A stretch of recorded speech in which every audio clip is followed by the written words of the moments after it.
let's talk a little bit about Brock Purdy. I know a lot of the super chats were about Brock Purdy. We definitely gave our opinions about Brock Purdy a little bit through those super chats, but overall, had a bounce back game. Looked phenomenal on some of those throws. The one to Kittle was arguably the best throw of his career. I mean, that thing was phenomenal. He had a guy right in his face, wasn't able to complete the throw, put it right on the money.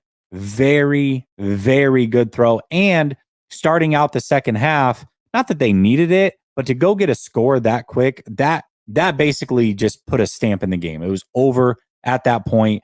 Any life that Jacksonville had, in my opinion, was gone when that happened. I thought that was a gutsy throw, a great throw, and just an overall good play. And I think he was really good today. He made multiple good throws, but that was the one that was like, oh, chef's kiss. Beautiful, beautiful throw.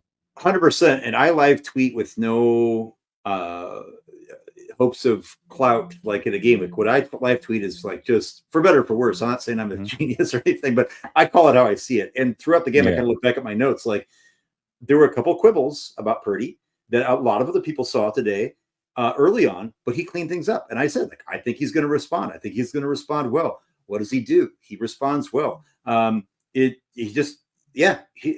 thought Purdy played well today. I thought there are also times, guys, that your quarterback is going to take a sack.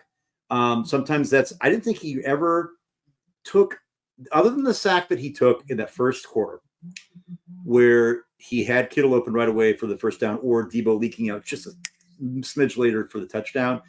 Other than that, I just felt like there's times you go through your progressions, offensive line's not playing horrible, and defensive players sometimes make good plays. Like he didn't take sacks today other than that first time. I think he played great. Yeah, absolutely. And again, to me, it's just the confidence level. That's what I love to see most. When he's at his best, listen, like I said, it's a fine line. I remember at the beginning of the season, Kyle Shanahan, and he talked about, okay, how do I dial it back? How do I play within the system? How do I not roll out of the back of the pocket and roll out left and bail? And there was definitely some concern from me saying, okay, well, that's what makes him really good, though. So if you completely take that away, what are you doing to him? Are you handcuffing him at all? And I do feel like even when it was going good this season, there was like a 4-game stretch where I felt like he just wasn't being mobile at all.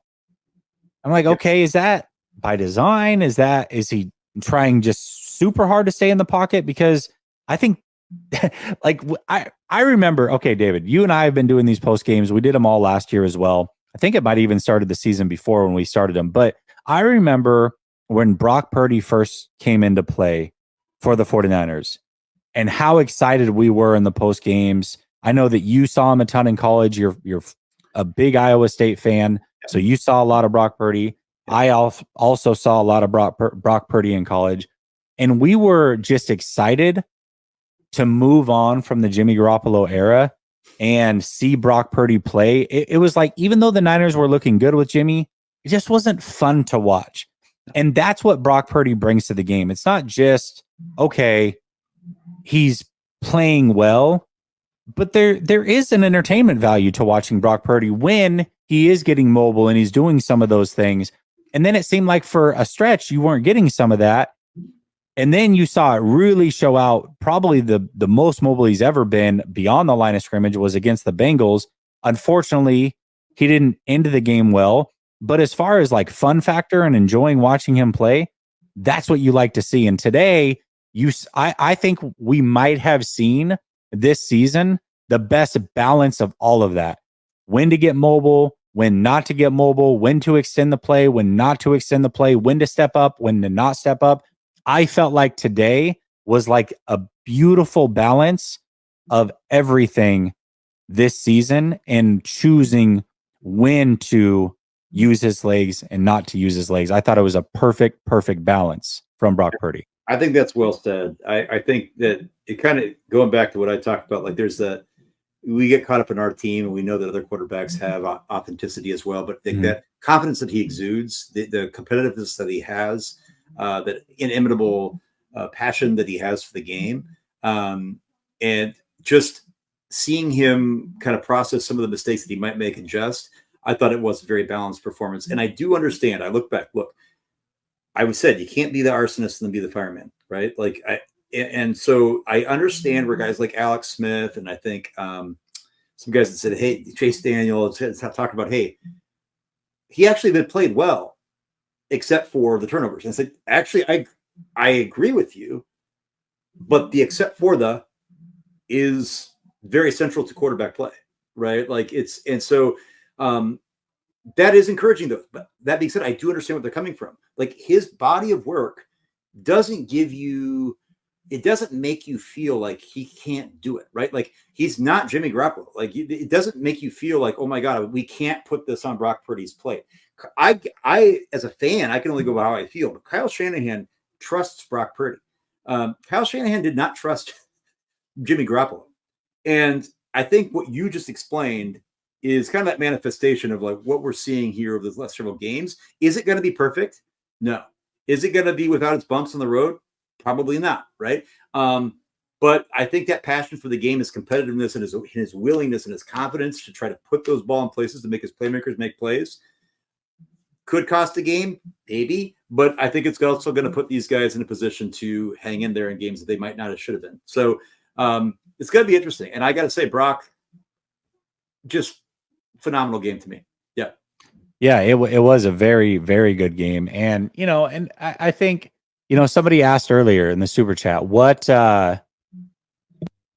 Brock is the real Brock? Is it the one that's done well in however many amount of games with no turnovers, or the one that turned it over a ton? And the reason I say it's the same guy outside of the Cleveland game, because the Cleveland game was like, from beginning to end, it just wasn't a good game, but you haven't seen that from Brock other than that game. So I'm going to throw that game out and just assume that is not who Brock Purdy is.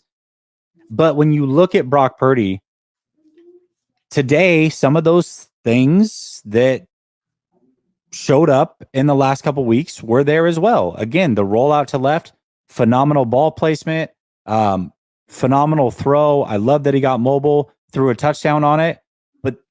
In other weeks, those were the throws that were turning into interceptions. And today it wasn't an interception. It was a touchdown. The one where he did break the pocket and took the intentional grounding.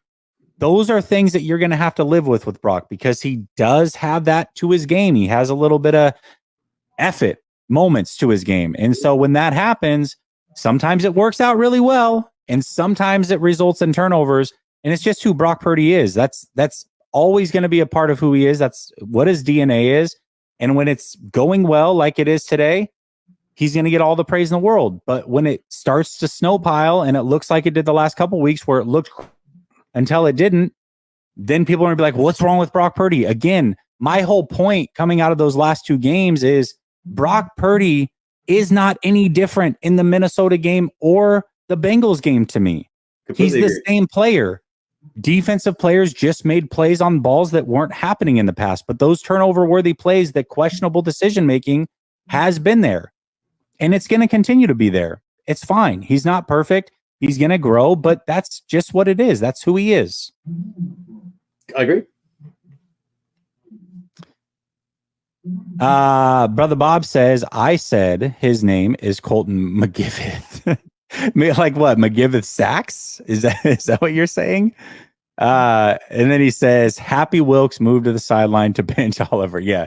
And that's kind of the point, right? Is a lot of it is a lot of it was great game plan, choosing to bring out Oliver, mixing in stunts and movement along the defensive line, just everything in particular that went into this defensive game plan was phenomenal, and it was well executed.